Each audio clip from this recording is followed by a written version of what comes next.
Mesdames et messieurs, bienvenue sur le plateau de Prima INSEE, première partie. On va retrouver tout de suite Yann Bénard, figurez-vous, qui a quitté Corté et qui a décidé d'installer son camp de base du côté de Sartène. Pourquoi est-il à Sartène? Ben voilà, il va nous le dire tout seul. Ça va Yann, comment vas-tu? Il fait beau à Sartène en plus, oh. J'ai quitté Corté et je suis venu vite à Sartène. Avant toute chose, je vous rappelle, on n'a pas encore l'écharpe du SCB. Si vous avez une écharpe, venez, vous avez un pack pour 2 personnes. Le monsieur qui est habillé là-bas aux couleurs du SCB s'appelle Gilles Bellogne. Il vous attend et vous pourrez gagner. Ça, c'est fait, parenthèse fermée. Oui, je suis à Sartène. Je suis au lycée agricole de Sartène. Il y a les 30 ans du lycée et il y a la 5e édition de la foire des métiers, du salon des métiers agricoles. Elle est là. Et avec nous, Dompierre. Bonjour. Bonjour. Alors, Dompierre, c'est le porte-parole du lycée. Parle-nous vite fait de ce lycée. Il a 30 ans. Le lycée agricole de Sartène, en 2-3 mots, c'est... Alors, le lycée agricole de Sartène, ce qu'il faut savoir d'important, c'est que c'est 3 centres. Un CFA avec des formations en apprentissage, un CFPPA avec des formations adultes et un lycée avec de la formation initiale. On a en plus l'exploitation agricole qui est un réel outil pédagogique. Comme une vraie exploitation agricole avec tout ce qu'on peut trouver dans une exploitation agricole. Le lycée, il a 30 ans, il est là, mais venez avec nous, on va se déplacer parce que juste de l'autre côté de cette route, eh bien, il y a un autre événement. Le 5e salon des métiers agricoles. Alors on voit, il y a là des ateliers. Raconte-nous un peu ce salon des métiers agricoles. L'idée au départ, c'est quoi le but? Alors le but de ce salon des métiers agricoles, donc c'est la 5e édition. Vous avez les 2 premiers jours tous les collèges de Corse du Sud qui viennent pour découvrir des animations. Et le 3e jour, c'est une grande journée de porte ouverte où tout le monde peut venir. Alors aujourd'hui, c'est une journée réservée aux collèges de Corse du Sud. Aujourd'hui, on va avoir quoi comme... Aujourd'hui, on a par exemple Portiche, Les Padus, Propriane et Baléone. Peut-être tout à l'heure on rencontrera un élève de Baléone. Il y a plein d'ateliers, parce que comment on fait passer, le but c'est de faire passer un message que l'agriculture évolue, que l'agriculture ça peut être quelque chose de moderne. On a plein d'ateliers. Il y en a là derrière nous, ils sont pas que là. Qu'est-ce qu'on a comme atelier? Alors vous avez des ateliers murés en pierre sèche, la création d'une meule sur charbonnière, des ateliers avec des animaux, du débardage. Donc c'est vraiment l'agriculture sous toutes ses formes. C'est un travail tout au long de l'année. Vous travaillez durant toute l'année pour réussir à monter cet événement? C'est effectivement un lourd travail avec l'équipe éducative, mais également avec les élèves qui jouent le jeu et qui sont sur tous les ateliers. Alors, les élèves, ils jouent le jeu, ils sont sur les ateliers, parce que dans chaque atelier, il y a un binôme. Il y a un jeune et un moins jeune, un formé et un formateur. Effectivement, on a pensé qu'il était bien de mettre un formateur ou un enseignant avec un élève, car pour véhiculer le message sur les formations, un élève, pour les collégiens, c'est parfait. On s'identifie plus facilement à un jeune, on va les rencontrer tout à l'heure et on ira tout à l'heure. On vous met un peu l'eau à la bouche. L'atelier phare, c'est là où les jeunes viennent vite, c'est là où il y a des animaux. Il est juste là, on s'y retrouve tout à l'heure. Le temps de retrouver les animaux, quoi. À tout à l'heure. Allez, à tout à l'heure, bien sûr. Yann, vous avez compris, on a placé l'émission sous le signe de l'agriculture. Il manque quelqu'un quand même dans cette émission. Il manque non seulement des invités et une chroniqueuse. Elles arrivent et ils arrivent tout de suite. Salut. Salut. Salut, oh. Nous rentrons les bras chargés de cadeaux. Prenez place. Bonjour, bienvenue sur le plateau d'INSEE. Merci. Vous arrivez avec des jeunes? Tout ça, tout à fait. C'est surprenant parce que ce sont des jeunes très très ambitieux. Donc je vais vous les présenter. Allez. Nous avons donc avec nous Emmanuelle Riget, qui est une agricultrice, qui a une exploitation depuis 2 ans à présent. Vous travaillez... Pardon? Non, excusez-moi, mais je lis passionné de shopping et de... De cochons. Et de oui, cochons. J'ai tenu à le préciser. Je vais vous dire pourquoi. Parce que c'est vrai on pourrait croire que de quelqu'un qui travaille la terre et qui est très très occupé, mais Emmanuelle, elle a ce côté très très féminin. Et donc elle prend le temps. Je trouvais important de le souligner. On voit une très charmante jeune femme, hein, tout à fait. Donc, voilà. J'ai rien à dire. Mais entre vos 2 passions, vous avez finalement choisi Plus de 2, comme ça, moi, il n'y a pas de... Ah, d'accord. Voilà, pendant mon temps libre, je sais quoi faire, quoi. Super. Donc voilà, et elle est venue en compagnie de son frère, Julien Riget. Bonjour. Donc c'est une famille qui est très très passionnée par tous les métiers de terre. Lui, il a plus des passions d'hommes aussi. Voilà, les passions, la chasse, la pêche, les balades. Et un signe particulier, c'est qu'il adore embêter sa sœur. Julien, quand est-ce qu'on arrête? Ça suffit Je maintenant. sais pas, j'essaie de lui rendre l'appareil de ce qu'elle m'a fait quand j'étais petit. C'est pas vrai, c'est pas vrai. Donc, comme on l'a compris, Luc, c'est donc une histoire de famille. Exactement, on est absolument ravis de vous accueillir là sur le plateau. Alors c'est une histoire de famille, pourquoi? Ça vient de la passion de l'agriculture, ça vient de votre papa, je crois, non? C'est ça, Expliquez-nous un petit peu comment... C'est ça, en fait on a toujours vécu dans l'élevage et mon père il a toujours eu des animaux. En fait c'est venu naturellement quoi et nous on s'est intéressé à ça, donc on a suivi une formation pour pouvoir s'installer, donc au lycée agricole de Borgo. Oui. Et puis voilà, donc après c'est vrai que c'est venu tout seul quoi, c'est pas... Une fois qu'on a trouvé ce qu'on voulait faire, ben voilà, on s'est lancé dedans et voilà. Quoi. Et vous êtes super jeune, vous avez quel âge? J'ai 23 ans. Ça fait combien de temps que vous êtes? Ça fait 2 ans là, que je suis installée. Ça fait 2 ans. Vous êtes installée toute seule ou avec votre père? Non, je suis toute seule. Toute seule. Oui. Donc c'est vous qui j'ai vous... de l'aide, hein. Ils m'aident beaucoup, heureusement. J'ai mes parents qui m'aident et mes frères, heureusement, parce que bon, c'est vrai que seule, surtout quand on est une femme, c'est vrai que bon, il y a plein de trucs qu'on peut pas faire seule. Donc du coup, par exemple, tiens, qu'est-ce qu'on peut pas faire seul quand on est une femme? Non, non, c'est vrai que comme c'est assez physique, nous on a une exploitation qui est en montagne, donc c'est vrai que l'accès il est pas facile. Il y a de toujours quel côté, pardon? au-dessus à San Giovanni di Montréal. D'accord. Donc c'est vrai que bon, si on doit faire du poids ou des interventions sur les animaux, je veux dire c'est vrai que bon, c'est un peu, donc c'est pour ça qu'ils m'aident beaucoup pour ça. Qu'est-ce que vous faites? Alors vous êtes venu avec ce panier, on le regarde le panier garni ou pas? On a un panier, donc elle va nous présenter ses produits parce que donc elle a des cochons, donc qui dit cochon dit charcuterie. Alors qu'est-ce que vous nous avez emmené de bon aujourd'hui? Ben bon, on a emmené ce qu'on avait, donc pas grand-chose. Pourquoi il y a des périodes propices à la fabrication? Comment ça se passe? Vous avez des périodes plus fortes que d'autres dans l'année? C'est fini là, c'est fini voilà, maintenant. C'est les restes en fait, on a les restes. Non, mais c'est vrai, il vous reste que ça. Non, mais c'est-à-dire que le temps que ça sèche, le temps que ça sèche, c'est vrai que bon, en plus c'est des produits qui sont vraiment naturels. On essaye de faire vraiment comme ils faisaient avant dans les villages. En fait, c'est ma grand-mère qui a appris à mes parents. Et eux, c'est vrai qu'ils nous ont retransmis ça. Et vraiment, on essaye de garder un truc vraiment naturel. De qualité aussi. On fait peu. En quantité, on fait peu. Mais c'est vrai qu'au niveau de la qualité, on essaye de privilégier vraiment ça. Quoi. Oh, vas-y, je t'en prie. Vous avez combien de cochons? C'est une grosse exploitation? Non, enfin, on en a 70 là en ce moment. Là, on n'a que des jeunes. Et on a charcuté une 50aine de porcs là, cette année. Et avec le nombre de porcs que vous avez, en kilos, vous pouvez produire combien de charcuterie à peu près? Ça dépend. Là, cette année, bon, c'était ma première année vraiment de lancement. C'est vrai qu'on est arrivé à 50, mais c'est vrai qu'en quantité après ça varie. C'est vrai que. On reviendra un petit peu sur l'association qui va se faire familiale et puis vraiment comment vous faites cette charcuterie ancestrale de manière ancestrale.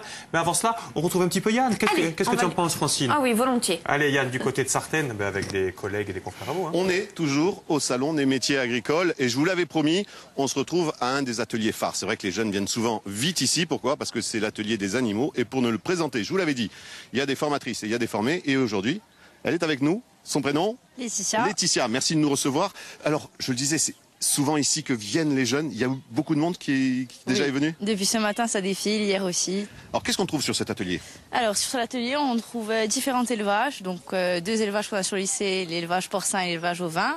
Et des élevages bovins, donc les vaches, les poules et les chèvres qui nous sont parvenus d'autres agriculteurs. Alors voilà, ce que je vous disais tout à l'heure, c'est une vraie exploitation agricole avec des animaux, mais on vous prête aussi des animaux pour l'événement. Oui. Tu voulais remercier? Oui, il faudrait remercier l'exploitant pour les vaches, Monsieur Pinsouch, Monsieur Bélanger et Monsieur Abatouche. Et elle s'excuse déjà si elle a oublié quelqu'un, parce que dans le mouvement, des fois on oublie, il ne faut pas qu'il nous en veuille. Toi, ton parcours? Moi, je suis en BTS Axe. Alors, Axe?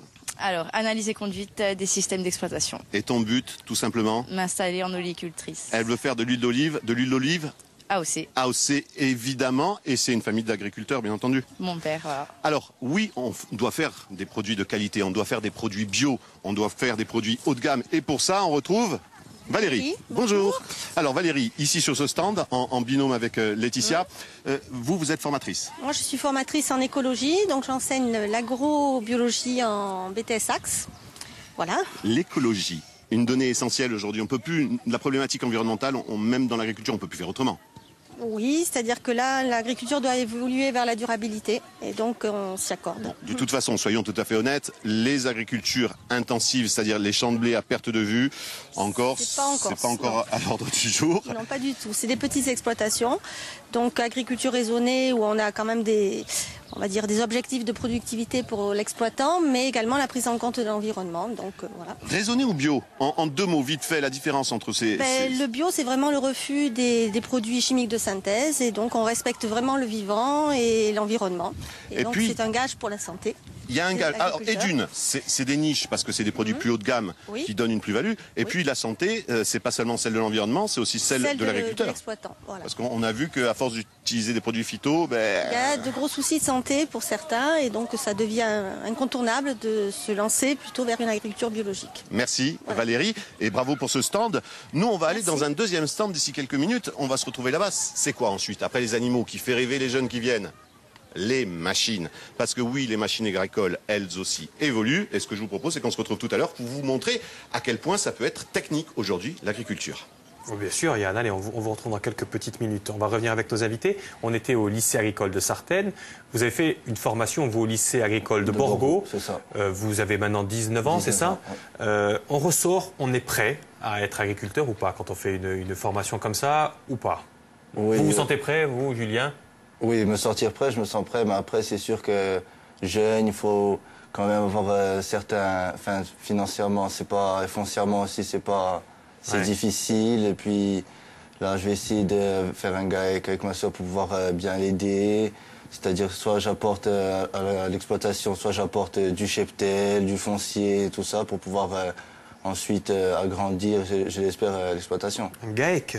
Un GAEC, oui. Alors, expliquez-nous... Ce qu'est un GAEC, c'est une association. Un groupement agricole d'exploitation en commun, c'est-à-dire c'est comme si 2 sociétés fusionnaient pour en faire qu'une en fait. Donc j'imagine qu'on trouve des avantages à faire ce type d'association.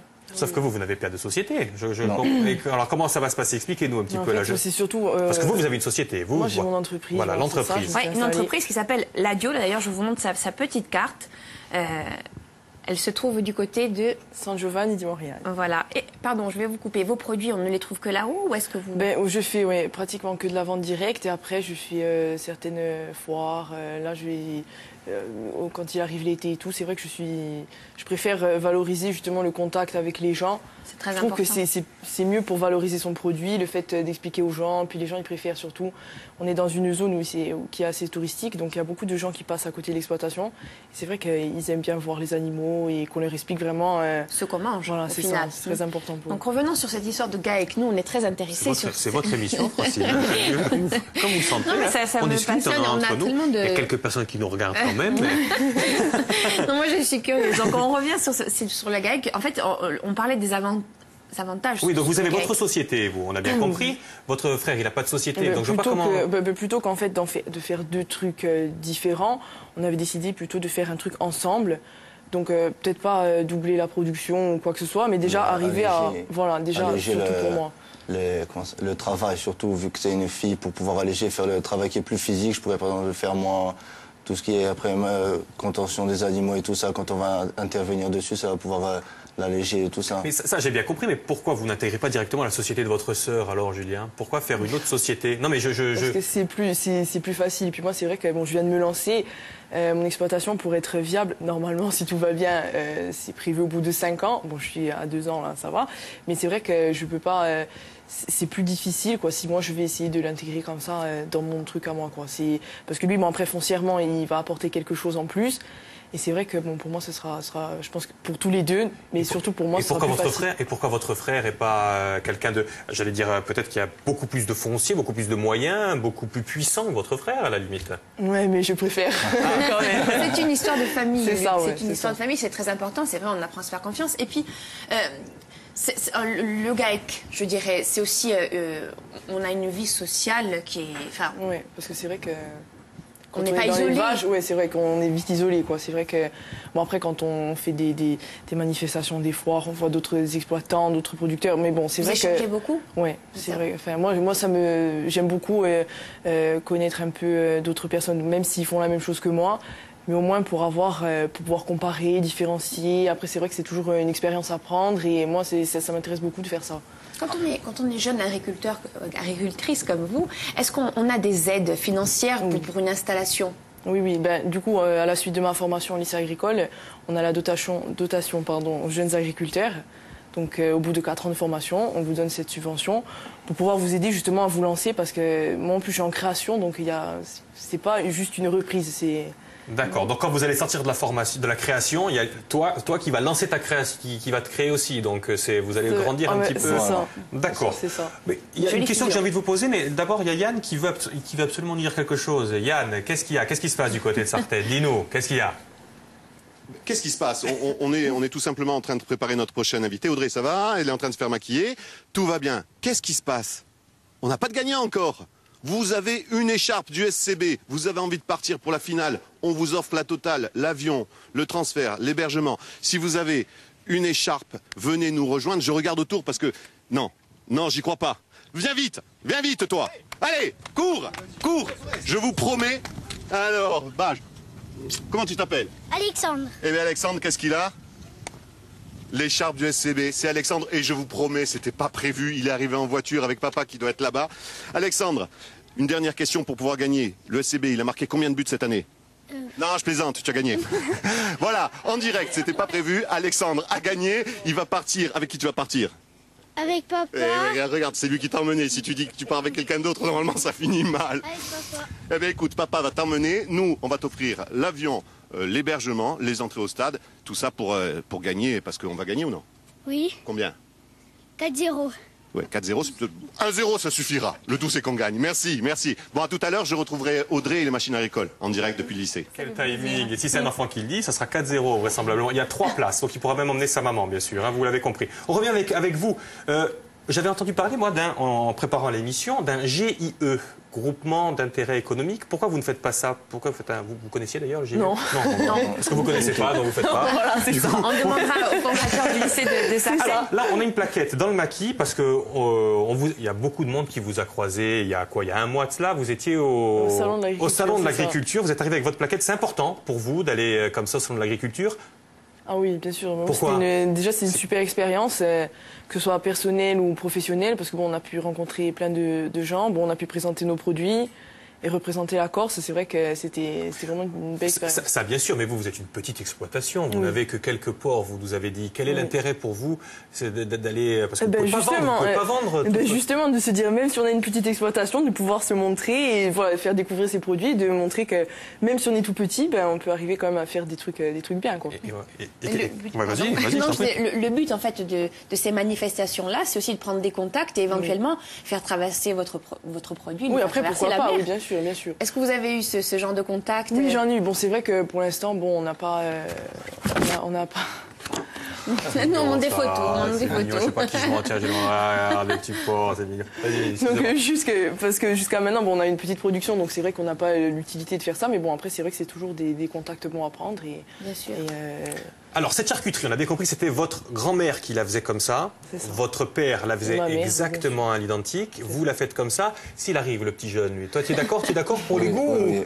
Oui, il faut continuer à faire une charcuterie comme ça, artisanale. C'est-à-dire, comment elle est faite? Alors, c'est quoi on ne va pas donner tous les secrets, mais parce que... Non, mais en fait, c'est juste... ce qu'on trouve important, nous, c'est vraiment que les porcs, ils sont nés, élevés et transformés chez nous.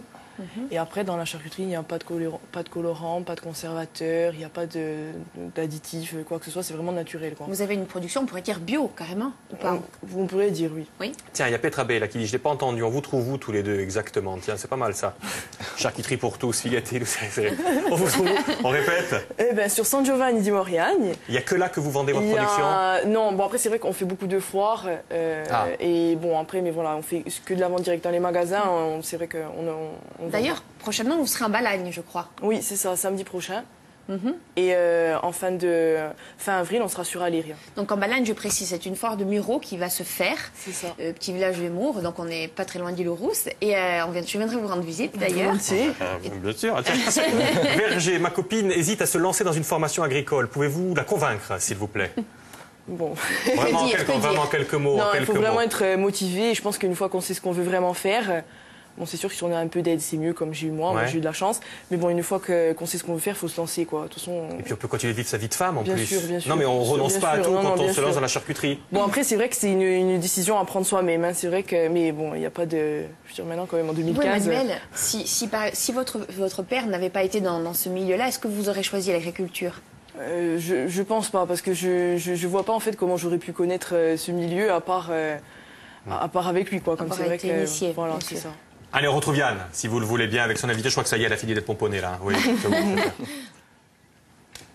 Alors, Audrey a fini d'être pomponnée et moi j'essaye de me remettre. Je vous jure, c'était pas prévu l'arrivée d'Alexandre en live comme ça. J'allais vous dire qu'on n'avait pas encore de gagnant, il est arrivé. On a du mal à s'en remettre. Audrey, il va falloir que tu me soutiennes parce que j'ai le cœur qui bat trop vite. Audrey, parle-nous vite de toi. Tu es le micro. Donc moi je suis en BTS Axe au lycée agricole de Sartène en première année. En première année de ce fameux BTS Axe. On rappelle, Axe c'est analyse et conduite des systèmes d'exploitation. Et tu es sur l'atelier des machines agricoles. Alors, les machines agricoles. Alors, c'est vrai qu'on a tous rêvé un jour d'être sur une machine agricole, mais le but, c'est quoi? Ça facilite le métier quand même. Ça facilite le métier et ça permet aux agriculteurs d'avoir plus de temps pour eux et de moins se fatiguer. Eh oui. Aujourd'hui, c'est pas parce qu'on est agriculteur qu'il faut croire que ça va être l'enfer toute votre vie. C'est vrai que c'est pas toujours facile. On va pas non plus trop romancer, mais il y a des machines, des outils, des techniques qui font en sorte qu'on peut envisager d'avoir aussi une vie sociale. Ton parcours, toi, ensuite? Moi, diplôme. Une fois que j'aurai mon diplôme, je souhaite m'installer en caprin. En caprin. Elle a du courage. Hein. Les chèvres, tu sais que c'est pas les plus faciles. Hein. Ça court, ça saute. Ça court. C'est plus facile les brebis, mais non. Caprin. Non, les chèvres, de la transformation aussi? Oui, fromage. On en parlera tout à l'heure parce que l'atelier il est là-bas. Je te vole le micro, Audrey. Merci d'avoir été avec nous. Et je le passe à mon deuxième invité, Monsieur Malarogne. Bonjour. Comment va? Ça va, ça va. On se connaît un petit peu. Monsieur Malarogne, il est agriculteur. Où ça? Dans l'Ortole. J'ai choisi moi la facilité, j'ai des brebis. L'Ortole. Quand vous descendez après Sartène, vous arrivez dans un paysage magnifique. Il y a des vallées, on dirait le fond d'écran d'un système d'exploitation dont je tairai le nom. Vous voyez, les vallées vertes. Et sur la gauche, il y a une petite cabane. C'est là qu'il travaille. C'est un lieu magnifique que tu as réussi à obtenir parce qu'à une époque, c'était un peu plus facile. On a pu bénéficier des aides de l'ODARC pour les investissements qu'on a fait. Et l'installation date de 2003. On ne va pas développer trop parce qu'on n'a pas le temps, mais le foncier pour ceux qui veulent s'installer, c'est toujours un problème, il faut qu'on trouve des solutions. Toi Jean-Pierre, on parle de l'évolution des techniques. Tu as commencé avec la traite à la main. Oui, à l'époque c'était le meilleur moyen pour se lancer puisque du coup c'était de l'artillerie légère. Et après, on a investi au fur et à mesure, évidemment, la traite mécanisée, c'est l'évidence. Hein, ça permet quand même d'être plus productif et puis d'avoir une vie aussi un peu plus une vie sociale, puis d'être pas non plus tout le temps au travail comme des fous. Il y a une autre solution on en a parlé tout à l'heure en plateau, le GAEC. Ça, c'est aussi une solution de mutualiser les forces, les moyens. Oui, alors c'est la solution qu'on a choisie nous parce que ça s'est présenté d'abord avec mon frère. Je me suis associé dans un premier temps avec mon frère et puis après avec mon voisin.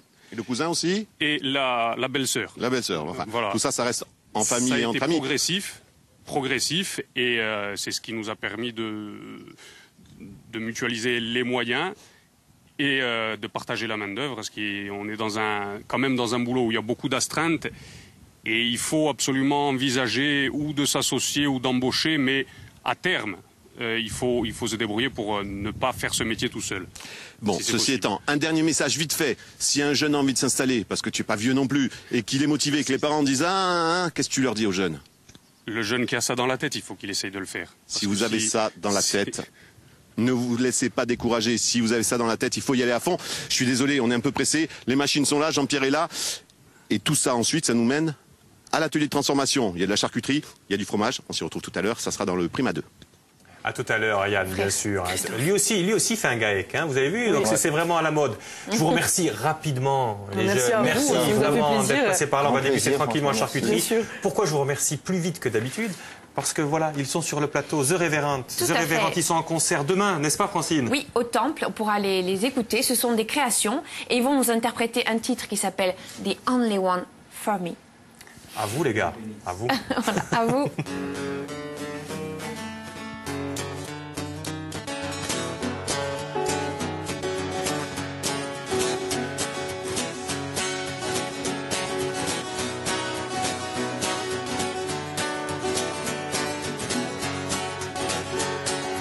Smoke all night and smoke all day and drink and bourbon along my way. My sweetheart is far away. Oh, please, mama, don't let me die. My sweet angel makes me cry. Today again, I wonder why. Oh, I'm so lonesome You're the only one for me. 'Cause I'm so lonesome. You're the only one for me. Oh, baby, if you wanted to be free, right, you can't go away from me. But why don't you been back to see? My love we shine and never seen. My love will be never been. Show my baby you're the queen. 'Cause I'm so lonesome. You're the only one for me. 'Cause I'm so lonesome. You're the only one for me.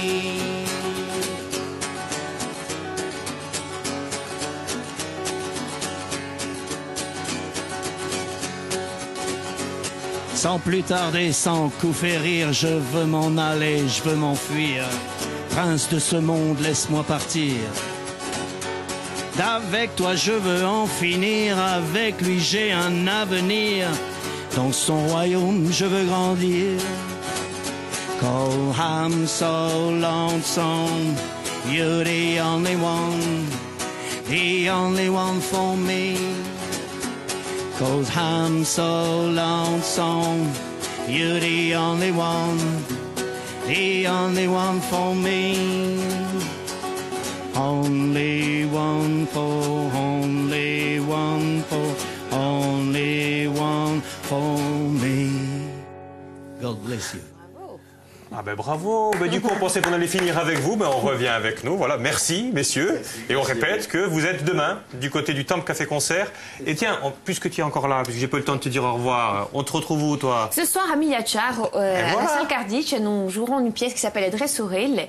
Et c'est une pièce d'Orlando Furios. C'est drôle ou c'est pas drôle? C'est assez, oui. C'est assez drôle? Oui. Donc là, tu prends vite la voiture? Je prends vite la voiture et je monte à Migliacciar. Allez, bon voyage, vous l'avez compris. On se retrouve dans quelques petites minutes avec les Chip 'n Dales. Oui, alors on change complètement d'univers. Hein. Allez, à tout.